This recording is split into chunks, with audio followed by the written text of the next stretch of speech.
"Help me! Help me!" A radio operator transmitted this plea over an open frequency from inside a burning compartment. Two 75mm shells had just pierced the armor of a burning British tank on the North African front. A standard 75mm kinetic projectile breaching a hole spikes the interior temperature to 1,000 degrees Celsius within milliseconds. Steel vaporizes. Spall fragments ricochet across the confined space. Surviving the initial penetration created a lethal spatial trap. An American veteran documented the geometry of this failure. An anti-tank round struck his turret. The impact killed the commander and the gunner instantly. Their bodies collapsed. Dead weight completely blocked the upper turret hatches. The loader remained alive. He dropped to the floor plates. He crawled beneath the breech of the main gun, forcing his way through the driver's compartment. He pushed through the forward hatch seconds before the fire reached the propellant. The specific physics of how hundreds of kilograms of high-explosive ammunition detonate inside a steel box will be examined later.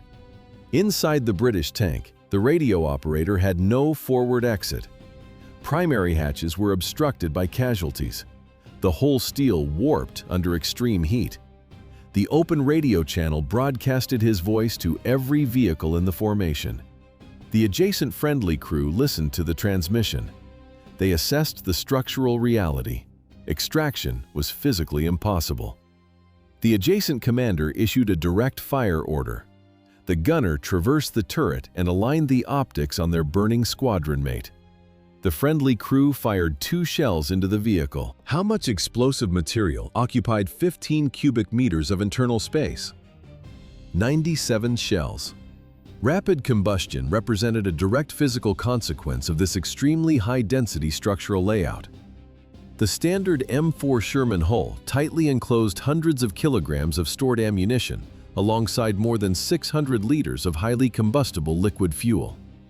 This sealed metal container effectively concentrated volatile chemical propellants into a tightly confined footprint, where any external armor penetration immediately introduced extreme thermal kinetic energy. A spark ignited the vapors. A loader stretches his leg inside the narrow gap of the turret ring. The commander initiates a rotation. The heavy metal structure pivots. Lethal threats originated from internal machinery, not just external armor-piercing shells. The Leopard tank turret traverses at 40 degrees per second. This rapid kinetic transfer demands extreme mechanical force. Early armored vehicles lacked a rotating floor basket. Crew members stood directly on the stationary hull floor, while tons of steel revolved around their bodies. Misplaced limbs faced immediate trauma. The loader shifts his weight. The commander presses the traverse pedal. The hydraulic traverse mechanism catches the loader's leg, snapping his femur against the steel ring. The crew operates mere inches from these crushing components. Heavy kinetic mechanisms require immense hydraulic pressure to function. Continuous combat operation severely strains these closed fluid systems. The thick smell of boiling oil from overheated hydraulic pumps fills the confined crew compartment. These components operate under constant mechanical stress. Sometimes the cast metal casings fail. A hydraulic pump explodes. High-pressure synthetic fluid sprays across the compartment at 120 degrees Celsius. Engineers drafted the structural hazards of the internal space into the very first blueprints, transitioning the combat doctrine from the trench-crossing machines of the First World War to the mass-produced series of the Second. Military engineers prioritized offensive capabilities over any basic concept of crew isolation. Early designs placed massive power plants, like the 105-horsepower Daimler engine, directly inside the main compartment. This specific layout established an environmental hazard that defined armored warfare throughout the next global conflict. The combined engine and crew compartment generated immense heat and trapped toxic exhaust fumes within the enclosed steel hull. Prolonged exposure to these conditions rapidly degraded the physical efficiency of the personnel inside. The mechanical operation of the drive sprockets and uncovered cylinders created a severe acoustic environment. The raw decibel output of the running motor excluded any possibility of direct voice communication between the operator stations. Manufacturers accepted these compromises to accelerate production and maximize firepower. The internal engine bulkhead completely lacked any form of structural soundproofing. Heavy steel plating stopped incoming rounds. Inside the hull, that same steel became the primary fragmentation weapon. Restricted external vision turned these enclosed machines into blind targets. The operators monitored the battlefield through narrow glass periscopes. Mud and debris quickly clogged the external observation slits. Visibility dropped to zero. A non-penetrating kinetic strike hit the exterior armor plate. A German 75mm armor-piercing shell delivered over 2 million joules of energy upon impact. The kinetic wave transferred through the solid steel structure. Inner layers of the armor delaminated under extreme mechanical stress. Fragments of jagged steel sheared off the interior wall. They accelerated across the crew compartment at ballistic velocities. Shrapnel struck the operators in a closed space. The armor held.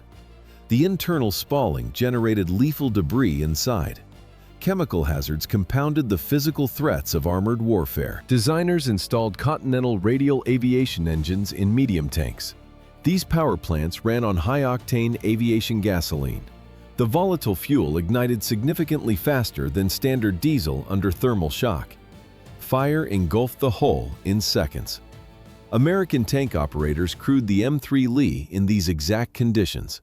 6 men occupied the multi-tiered fighting compartment. A driver, a commander, and 4 gunners shared the tight internal volume. Surviving an initial blast left the 6-man crew trapped in a highly flammable structure. The M3 Lee profile negated any tactical concealment on open terrain. The hull towered above standard infantry defilades and trench lines. 3.12 meters, 50 millimeters of frontal armor against a 1 millimeter gap in a weld seam. Welding tolerances gave infantry direct access into the combat compartment. A single manufacturing flaw bypassed heavy plating entirely. Anti-tank rifles targeted these exact weak points.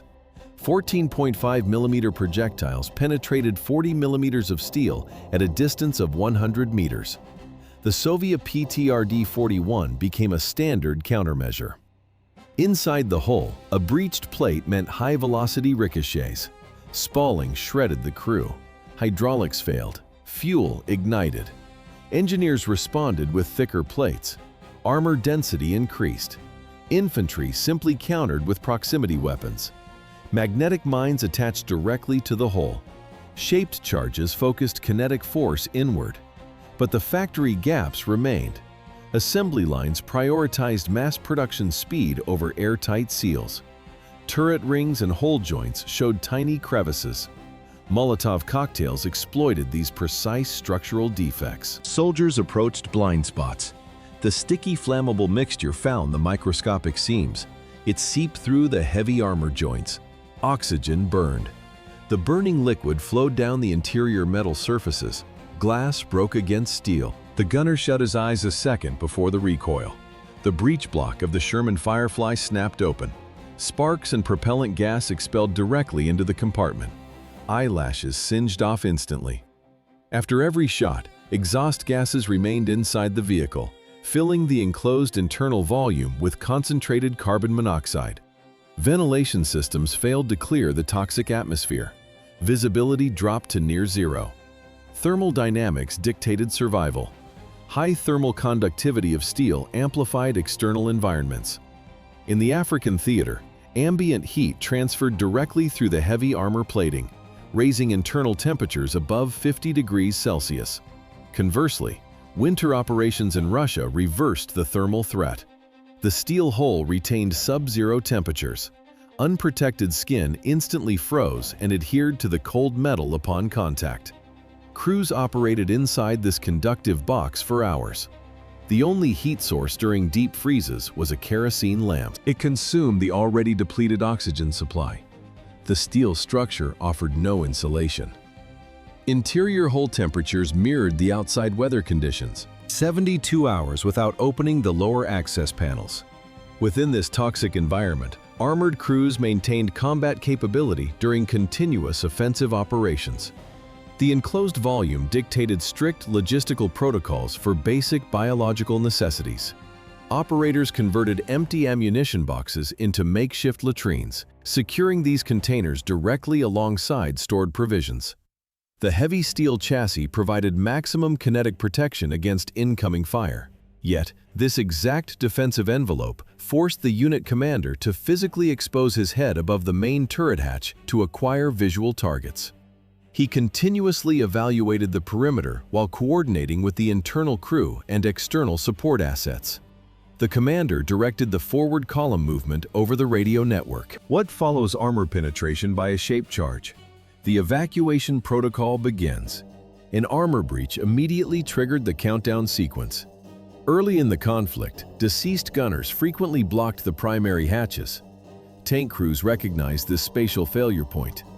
German incendiary shells were engineered for internal ignition. This specific payload compressed the survival window. A hit meant fire. The threat matrix expanded rapidly. Infantry gained portable shape charge delivery methods. The American bazooka entered the battlefield. German forces deployed the Panzerfaust system. A single infantryman could halt a heavy armored vehicle. Consequently, training doctrines shifted toward rapid extraction. Tankers conducted repetitive evacuation drills. The technical standard mandated a complete crew exit in under 15 seconds. Combat reality altered these metrics. Wounded personnel disrupted the evacuation geometry. Structural deformation jammed the steel hatches. Escaping the internal fire meant facing external infantry crossfire. Unarmored crewmen transitioned to priority targets. Survival depended on clearing the burning perimeter. 15 seconds. Steel rivets defined early armor configurations. Radar scans perimeters. Ranges expanded across theaters. Kinetic laws remain. Modern penetrators launch at extreme velocities.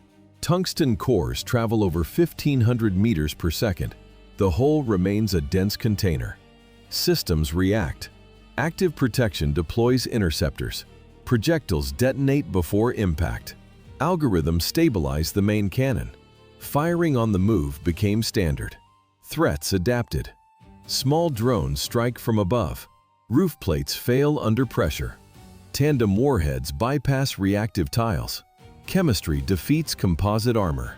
Infantry carries guided launchers. Physics dictates outcomes.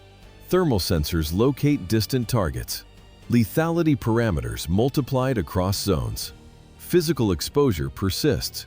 Thick external plating means nothing after penetration. One single spark inside the stored ammunition compartment still guarantees a total catastrophic detonation.